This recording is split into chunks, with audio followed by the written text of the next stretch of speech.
Bajo el cielo rojo del crepúsculo, tres figuras avanzaban con paso cansado por las márgenes de la jungla de Chult. Ibelios, el pícaro de mirada astuta, Fen, el bardo semielfo decidido a seguir avanzando, y Ahtar, el bárbaro del norte, endurecido por el dolor. Eran los últimos. Los tres únicos sobrevivientes de la infame corrida del ejecutor, donde la sangre de sus camaradas, Tomburg, Dark Urgon y Alindra, había regado la arena ante una multitud sedienta. Caminaron durante todo un día con la sombra de la muerte aún aferrada a sus espaldas, bajo árboles selváticos, siguiendo los afluentes que se movían entre la jungla hacia las aguas cálidas de un río mayor. Al atardecer, divisaron un campamento entre las palmas y a la orilla de la desembocadura del gran Sosenstar. A lo lejos, ondeaban estandartes conocidos. Entonces un humano se aproximó con cautela. Su mirada era amistosa, su invitación, medida. Los tres aventureros aceptaron seguirlo.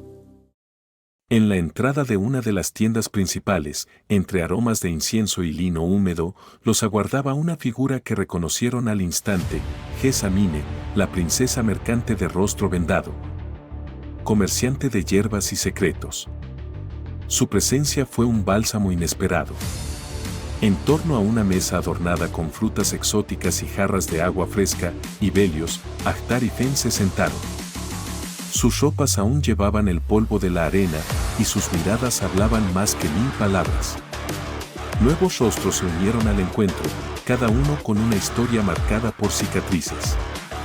El primero fue un humano de porte militar, con la mirada como acero templado.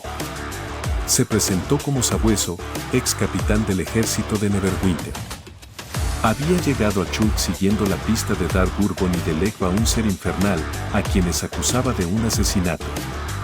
Aunque resentido, algo en el dolor de los supervivientes lo hizo quedarse. Intuía que el demonio que perseguía aún rondaba, y que la misión de destruir el almero no era solo terrenal, sino también de los planos inferiores. Luego apareció una enana de hombros anchos y cabellera encendida como una hoguera. Barrin, del clan Norvadir, navegante y sierva devota del dios Tara. Su voz firme narró una tragedia en alta mar, su tripulación fue condenada por una maldición que los volvió muertos vivientes. Tras ver fallar a clérigos poderosos, Barrin rogó a su dios. La respuesta fue clara, la verdad yacía en las tierras del Tao, en el corazón de Chult. Por eso, había llegado hasta allí, decidida a salvar las almas perdidas de sus hermanos. Y por último, un pequeño mediano pies ligero apareció, con Nortrepamontes, el último del clan Belvi. Expulsado de sus tierras, había sobrevivido solo, oculto en una choza entre los árboles, acechando como cazador entre las sombras de Puerto Nianzaro. Su voz era baja, pero su historia, ardiente. Confesó haber escuchado rumores de conspiraciones, reuniones secretas que hablaban de derrocar o incluso asesinar a los príncipes mercantes.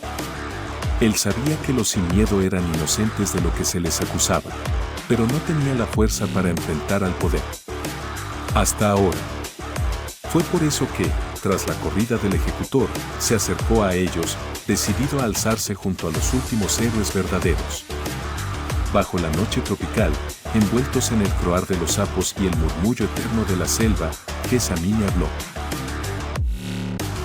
A pesar de las derrotas sufridas en la arena, a pesar de las calumnias, de la deshonra impuesta por lenguas falsas y corazones cobardes, a pesar de todas las caídas, ustedes se volvieron a levantar y siguen de pie.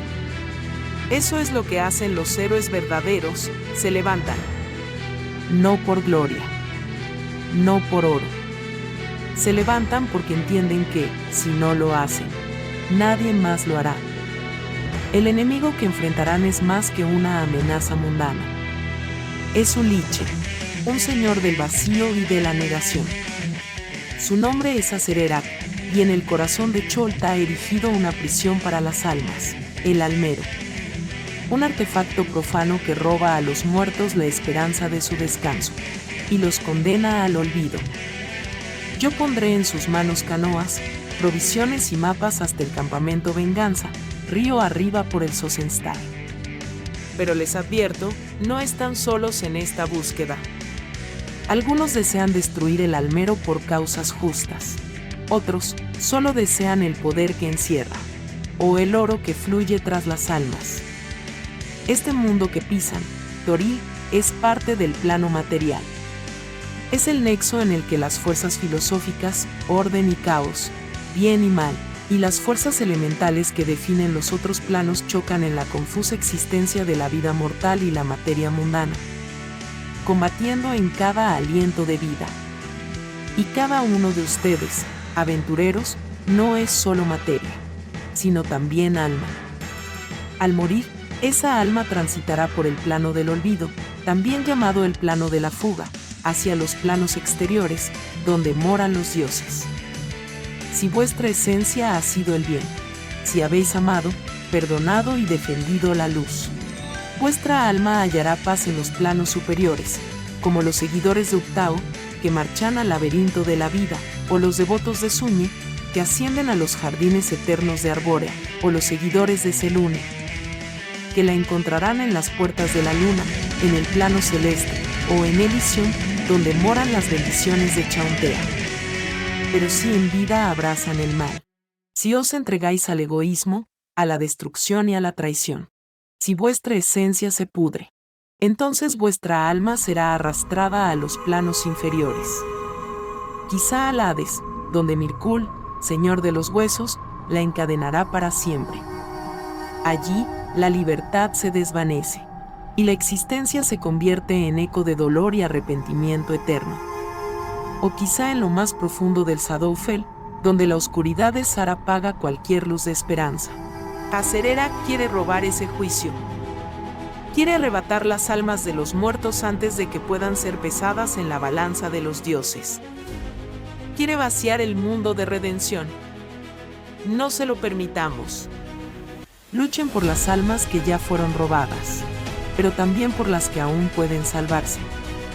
Y en el camino, forjen la luz en sus propias almas, para que, cuando llegue su hora, no se pierdan también ustedes.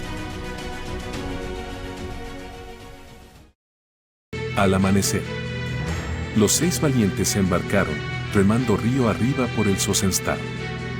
La corriente murmuraba promesas y amenazas, y el sol naciente bañaba las aguas en un resplandor dorado.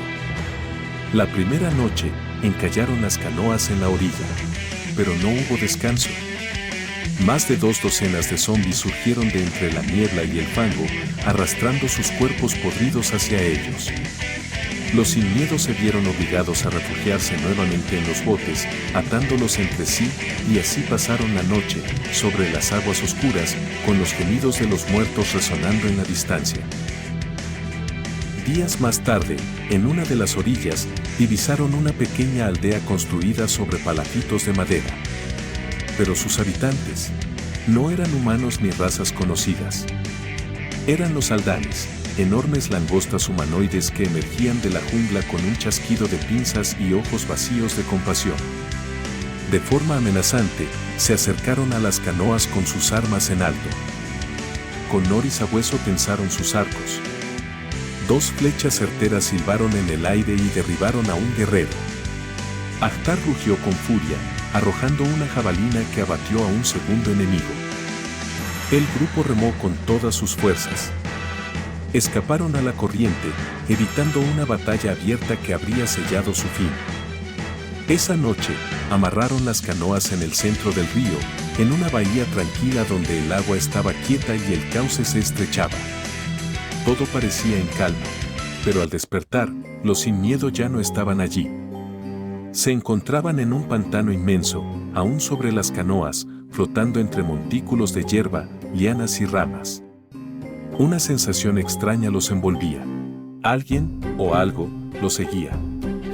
De pronto, entre las provisiones apareció un pequeño dragón, del tamaño de un gato, con alas iridiscentes como las de una mariposa. Los miró divertido, y desapareció en un parpadeo. Pronto notaron que faltaban objetos.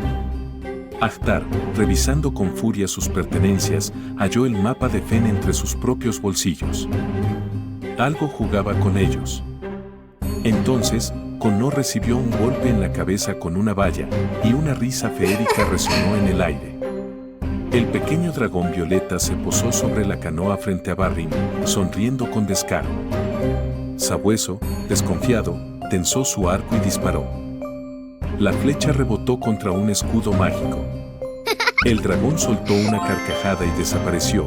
El grupo, maldiciendo entre jadeos, repartió las pertenencias y pronto, como si nada hubiera pasado, se encontraron otra vez en la bahía de aguas calmas. Continuaron su viaje río arriba, hasta que sobre una pared rocosa divisaron antiguas estructuras de piedra. Ruinas. Los sin miedo encallaron las canoas, escalaron el risco y encontraron un laberinto circular tallado en piedra, cubierto de musgo y enredaderas, decorado con símbolos del dios Uptao. Fen, oriundo de Chult, se detuvo a estudiar los grabados con reverencia. Barrin, alzando su martillo, oró a Tarar, el dios enano aceptado por el dios del laberinto. El resto del grupo levantó el campamento, confiando en los dioses y en la suerte. Pero al atardecer, cuando se disponían a descansar, una neblina extraña, poco espesa, azul e inodora, comenzó a deslizarse por entre los muros del laberinto. El primero en ser envuelto fue Sabueso. Connor, con los ojos desorbitados, reconoció la bruma del mono loco y lanzó una advertencia desesperada. Fen y Actar lo levantaron y corrieron, pero la niebla los alcanzó. Los envolvió como un manto de locura. Uno a uno, fueron cayendo, Barrin, Fen, atrapados por las alucinaciones. Con las fuerzas menguadas, lograron alcanzar el agua, pero allí los esperaba un nuevo horror, una emboscada. Un chamán selvático y sus guerreros, acompañados de cocodrilos, los rodearon entre rugidos y cánticos antiguos. La lucha fue brutal, desesperada, una danza de acero, fango y sangre. Finalmente, exhaustos, confundidos, perdieron el conocimiento. Y despertaron. En harapos. Sin pertenencias. Con el cuerpo adolorido, dentro de una choza maloliente. Un lugar donde el aire estaba impregnado con el hedor pútrido de carne en descomposición. Y, así, volvieron a caer. Pero el verdadero héroe no reside en no tropezar, sino en levantarse una y otra vez. Porque si ellos no lo hacen, las almas de sus amigos y las de todo Toril quedarán sin descanso y condenadas al olvido. Y voz de ceniza teje su trampa, su gran hechizo, un reino de